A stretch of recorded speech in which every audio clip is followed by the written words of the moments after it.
नमस्कार, देख रहे हैं आप न्यूज 21। आपके साथ मैं हूं ऋतिका पांडे। हमारे खास बुलेटिन अपना उत्तर प्रदेश में स्वागत करते हैं। खबर हापुड़ से देख रहे हैं, जहां आपको बता दें, खबर आ रही है घटना अयोध्यापुरी चौकी अंतर्गत कोटला की बता रहे हैं, जहां दो पक्षों के बीच किसी बात को लेकर कहासुनी हो गई और देखते ही देखते विवाद ने उग्र रूप ले लिया और दोनों पक्षों में जमकर पत्थरबाजी शुरू हो गई।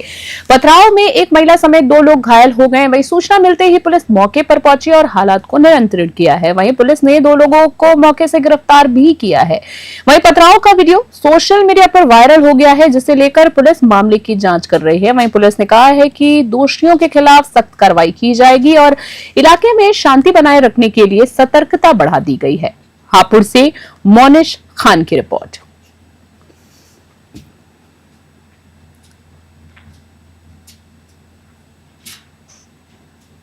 खबर देख रहे हैं, आपको बता दें, आरोग्य अस्पताल में रोटरी हापुड़ कैंसर सोसाइटी का उद्घाटन प्रदेश भाजपा प्रवक्ता अवनीश त्यागी ने किया है। इस अवसर पर अस्पताल के चेयरमैन डॉक्टर पराग शर्मा ने कहा है कि अब कैंसर का इलाज महंगे शहरों के बजाय हापुड़ में विश्व स्तरीय सुविधाओं के साथ किया जाएगा। साथ ही एम्स दिल्ली से प्रशिक्षित डॉक्टर प्रफुल्ल पांडे के नेतृत्व में 20 डॉक्टर्स की विशेषज्ञ टीम कैंसर की सभी प्रमुख सर्जरी जैसे कि ब्रेन ट्यूमर, मुंह, ब्रेस्ट, बोन और गले, गर्भाशय और गले के कैंसर की ऑपरेशन सुविधा देगी। साथ ही कीमोथेरेपी, इम्यूनोथेरेपी और रेडियोथेरेपी भी उपलब्ध है। इस मौके पर डॉक्टर विपिन गुप्ता, प्रदीप त्यागी, दीपक अग्रवाल, अनुराग शर्मा, डॉक्टर अंकित गोयल समेत कई गणमान्य लोग भी मौजूद रहे। हापुड़ से मोनिश खान की रिपोर्ट।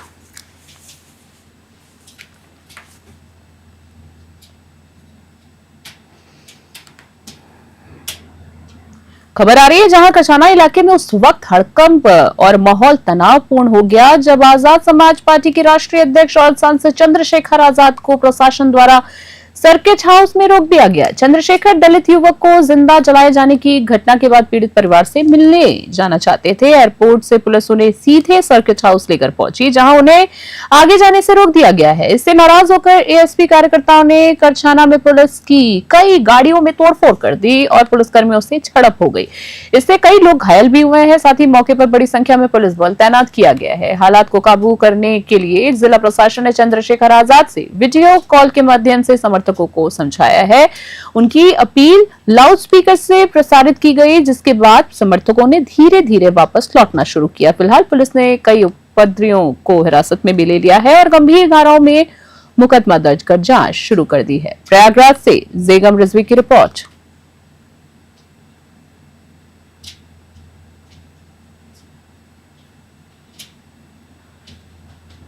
खबर आ रही है, जहां कानपुर देहात के बरौर कस्बे में ब्रह्मा राष्ट्रीय चेतना परिषद का भव्य गठन किया गया है। कार्यक्रम की शुरुआत गौरियापुर धाम से पधारे संत देव नारायण दास जी महाराज ने भगवान परशुराम के चित्र पर पुष्प अर्पित की है। साथ ही इस अवसर पर हवन, पूजन और वैदिक मंत्रोच्चारण के बीच आध्यात्मिक वातावरण बना रहा।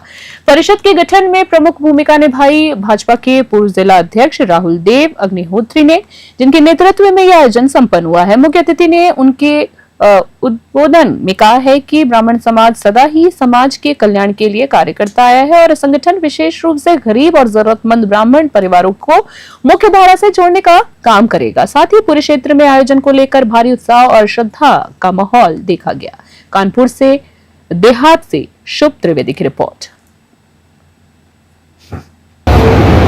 एकत्रित करना, ब्राह्मणों को जगाना, ब्राह्मण ऐसे सो रहे हैं, उन्हें पता नहीं है कि हाँ हमारे देश में क्या हो रहा है। तो आज कार्यक्रम श्री राहुल अग्निहोत्री जी ने ये कार्यक्रम रखा, ब्राह्मण जिनका है, तो ये जो ब्राह्मण महासभा कराई है, तो हम इस सभा में सबको एकत्रित करने का एक लक्ष्य था कि ये सब लोग एक हो जाए और एक होकर के अपनी बात कहें, राष्ट्र हित की बात और जनता हित की बात, देश की बात, देश हित की बात कहें। यही हमारा ये कार्यक्रम का ये लक्ष्य था, जो आगे और कार्यक्रम हम अच्छे तरीके से करेंगे। खबर आ रही है, जहां आपको बता दें, हापुड़ से बड़ी खबर सामने आई है, जहां साइबर क्राइम पुलिस ने एक अंतर्राज्यीय ठग गिरोह का पर्दाफाश किया है। ये गिरोह भोले भाले लोगों के क्रेडिट कार्ड का अतिरिक्त कार्ड धोखे से प्राप्त कर जनसेवा केंद्रों के माध्यम से लाखों रुपए की ठगी करता था। पुलिस ने गिरोह के 3 सदस्यों को गिरफ्तार किया है। वहीं आपको बता दें, गिरफ्तार आरोपियों के पास से 18 credit and debit card, 3 mobile phone, नकदी और कई फर्जी रसीदें बरामद की गई है। पूछताछ में आरोपियों ने खुलासा किया है कि उन्होंने हापुड़ निवासी एक व्यक्ति के खाते से करीबन 14 लाख रुपए निकालकर आपस में बांट लिए थे। पुलिस अधीक्षक के निर्देश पर साइबर सेल की टीम ने यह कार्रवाई की है। वहीं गिरोह का मास्टरमाइंड अमन अग्रवाल बैंक कर्मचारी था, जो कार्ड डुप्लीकेट बनवाकर बाकी साथियों को भी देता था। इसके बाद जनसेवा केंद्रों से पैसे निकाले जाते थे और फर्जी बैंक रसीद बनवाकर पीड़ित को भेज दी जाती थी ताकि शक न हो। फिलहाल पुलिस पूरे गिरोह के नेटवर्क को खंगाल रही है और आगे की कानूनी कार्रवाई की जा रही है। हापुड़ से मोनिश खान की रिपोर्ट। साइबर जनपद हापुड़ द्वारा 3 अभियुक्तों की गिरफ्तारी की गई है, जिसमें से एक बैंक कर्मी भी है। उक्त अभियुक्तों द्वारा डुप्लीकेट क्रेडिट कार्ड निकलवा करके और अपने साथियों की मदद से पैसे निकाल लिए जाते थे। इनके पास से कुछ डुप्लीकेट आईडी और credit card, debit card, 3 mobile phone तथा डुप्लीकेट रसीदें इत्यादि बरामद हुई। बैंक कर्मचारी का क्या बैंक कर्मचारी द्वारा जो डुप्लीकेट कार्ड इश्यू होते थे उसे अपने स्तर पर रोक लिया जाता था और उसको अपने साथियों को दे दिया जाता था, जो अलग अलग जनसेवा केंद्रों इत्यादि जाकर के वहां से पैसे निकाल लिया करते थे। खबर आ रही है, आपको बता दें, जिले से एक चौंकाने वाला मामला सामने आया है जिसने पूरे जनपद में सनसनी फैला दी है। रॉबर्टगंज कोतवाली क्षेत्र के लोहरा गांव की रहने वाली एक महिला जो 5 बच्चों की मां है, उसने अपने से उम्र के छोटे युवक के साथ प्रेम संबंध में पड़ गई थी और छोड़कर उसके साथ फरार हो गई। आपको बता दें, बताया जा रहा है कि महिला अपने देवर के पड़ोस में रहने वाले युवक से पिछले 6 महीने से प्रेम प्रसंग उसका चल रहा था। जब इस बात की भनक उसके परिजनों और बच्चों को लगी तो उन्होंने काफी समझाने की कोशिश की, लेकिन महिला अपने फैसले पर अड़ी रही और परिजनों ने अंततः पुलिस की मदद ले ली। पुलिस मौके पर पहुंची और मामले की जांच शुरू कर दी है। वहीं महिला की बड़ी बेटी ने बताया कि उसकी मां अक्सर वहां जाया करती थी जहां उसका प्रेमी रहता था और वहीं से उसके बीच नजदीकियां बढ़ी। बच्चों ने अपनी मां को रोकने की भरपूर कोशिश की, लेकिन प्रेम के अंधे जुनून में डूबी महिला ने उनकी एक ना सुनी। फिलहाल पुलिस पूरे मामले की हकीकत तक और तहकीकात कर रही है। सोनभद्र से संतोष तानी की रिपोर्ट।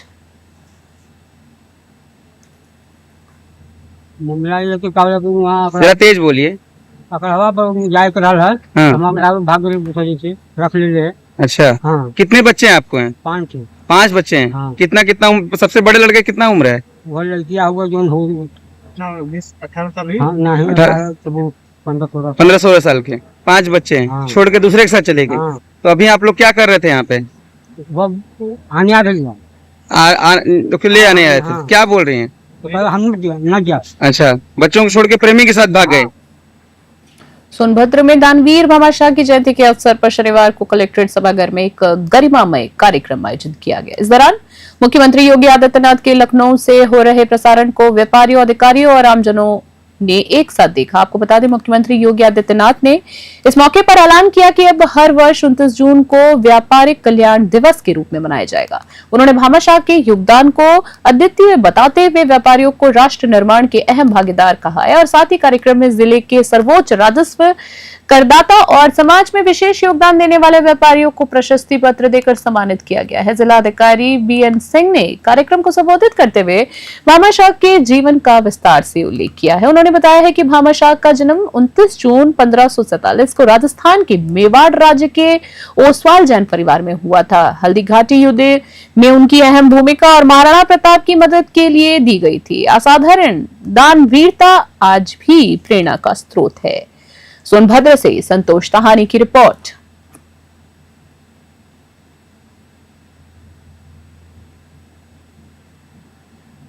प्राथमिक विद्यालय बुझर कला और वहां स्थित आंगनबाड़ी केंद्र में बीती रात चोरों ने धावा बोलकर बड़ी चोरी को अंजाम दे दिया है। अज्ञात चोरों ने विद्यालय के कार्यालय का ताला तोड़ा और अंदर रखे समर्सिबल पंप, 2 गैस सिलेंडर और मिड डे मील के बर्तन, दस्तावेज और हजारों रुपए की सामग्री पर हाथ साफ कर लिया। आपको बता दें, जब ग्रामीण टहलते हुए विद्यालय के पास पहुंचे तो उन्होंने दरवाजा खुला हुआ पाया और तत्काल इसकी जानकारी प्रधानाचार्य को दी। प्रधानाचार्य रश्मि कुमारी ने बताया कि चोर कार्यालय और रसोई घर दोनों को निशाना बनाकर आवश्यक सामान लेकर फरार हो गए। उन्होंने उच्च अधिकारियों और पुलिस को मामले की जानकारी दी है। वहीं ग्राम प्रधान राकेश कुमार ने बताया है कि बीते एक सप्ताह में क्षेत्र में चोरी की ये 5वीं घटना है। इसके बाद पुलिस की निष्क्रियता ने चोरों के हौसले और बुलंद कर दिए हैं। स्थानीय लोगों में भय और नाराजगी का माहौल है। साथ ही पुलिस से त्वरित कार्रवाई करने की लोग मांग कर रहे हैं। सोनभद्र से संतोष ताहानी की रिपोर्ट।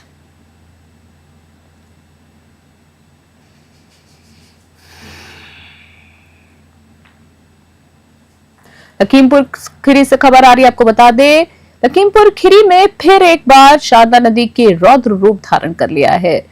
बनबास बैराज से लगातार पानी छोड़े जाने के कारण नदी का जो जल स्तर है तेजी से बढ़ रहा है, जिससे पालिया तहसील के सैकड़ों गांवों पर बाढ़ का खतरा मंडराने लग गया है। बता दें आपको, नाराज किसानों ने पालिया भीरा हाईवे जाम कर दिया है और बाढ़ खंड और प्रशासन की लापरवाही पर जमकर आक्रोश जताया है। किसानों का कहना है कि पिछले साल भी इसी लापरवाही के चलते उनकी फसलें बह गई थी और इस बार भी वही हालात बनते हुए दिख रहे हैं। बाढ़ चैनलाइजेशन के लिए मुख्यमंत्री द्वारा घोषित 22 करोड़ की परियोजनाओं का अभी तक कोई ठोस असर जमीन पर नहीं दिखा है। वहीं मौके पर पहुंचे एसडीएम रत्नाकर मिश्रा ने किसान के घर पर बैठकर किसानों से बात की और स्पष्ट किया कि पानी रिसाव की जगह रेलवे के अधीन क्षेत्र में है, जहां रेलवे कार्य कर रहा है। उन्होंने किसानों से मिलकर काम में सहयोग की अपील की है और बताया है कि चीनी मिल से 1000 बोरी लाकर पटान में मिट्टी भरने का प्रयास किया जा रहा है। लखीमपुर खीरी से धीरज तिवारी की रिपोर्ट।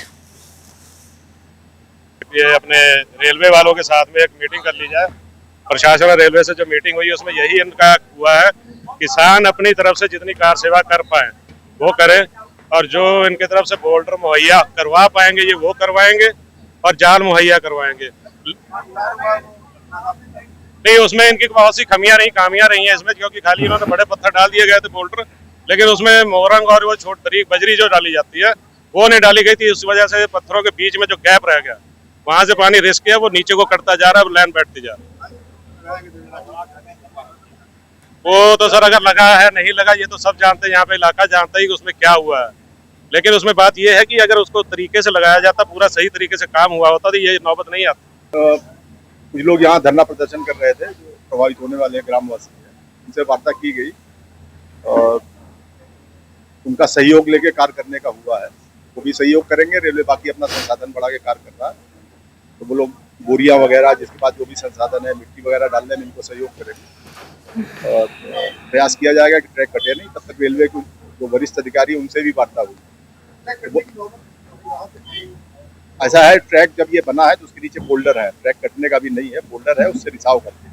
जो मिट्टी पड़ी हुई है, मिट्टी ना होके बालू है, सब बालू यही से उठ के डाली हुई है, तो वो पोरस है। और जब पिछली बार जब कटा था तो ये लगभग 13 मीटर कट गया था, उन्होंने डाला है, नीचे से फिर बालू है, तो जब प्रेशर पानी का पड़ रहा है तो वो नीचे से साइफन भर के ऊपर निकल रहा है।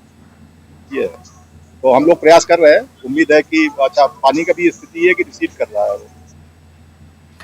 जिले से एक दिल दहला देने वाली वारदात सामने आई। आपको बता दें, चरवा थाना क्षेत्र के मोहिद्दीनपुर गांव में जमीन विवाद के चलते दो भतीजों ने अपनी चाची सावित्री देवी की गोली मारकर हत्या कर दी है। मृतका निसंतान थी और 1 साल पहले ही उनके पति की भी मौत हो चुकी थी। बताया जा रहा है कि जमीन को लेकर सावित्री देवी के भतीजे राम प्रकाश और ओम प्रकाश के साथ लंबे समय से विवाद चल रहा था। इस खुन्नस में दोनों ने मिलकर घर में घुसकर गोली चला दी। वारदात के बाद दोनों आरोपी मौके से फरार हो गए हैं। वहीं गांव में सनसनी फैल गई और सूचना मिलते ही पुलिस मौके पर पहुंचे, शव को पोस्टमार्टम के लिए भेज दिया गया है। वहीं फरार आरोपियों की तलाश की जा रही है और दबिश भी दी जा रही है। कौशाम्बी से जेगम रिजवी की रिपोर्ट।